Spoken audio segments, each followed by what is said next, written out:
In life and now in death, the legacy of Ariel Sharon continues to divide. He's been equally vilified and praised politically, although he's been widely regarded militarily as being a strong and determined leader. And to talk to me now about some of the times when he spent in the army is Vinner, who was his communications specialist at the time of the Yom Kippur War. What can you tell me about how it was like to actually work with him and to serve with him at that time, and how pivotal was his role?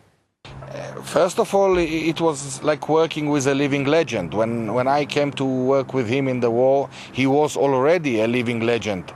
And his legacy was there from the 101 Commando Unit, which he created, and the Six-Day War in 1967. So by the time I came to work with him, I worked with a legend. He looked like a giant, physically and morally.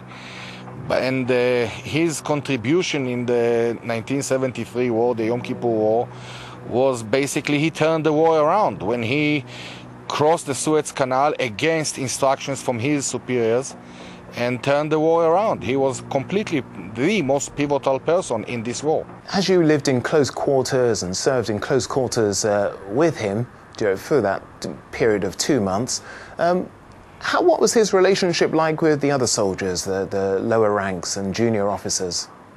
Almost father-like. Like he would go out at night and check if people are sleeping.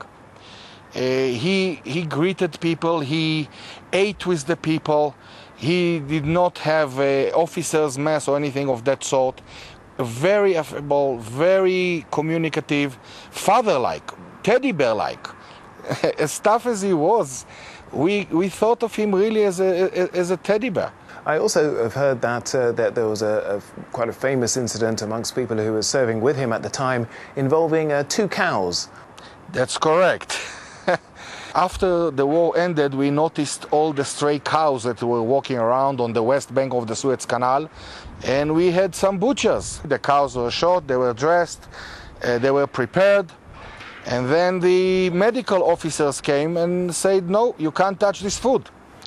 This is not tested, it could be bad food for you, and so on and so forth. They actually stopped the party before it started. Somebody ran to Sharon and told him what's happening, and he came back with the medical officer in tow, actually sat him down at the table, put salt on his steak, and started eating and told the medical officer to eat as well.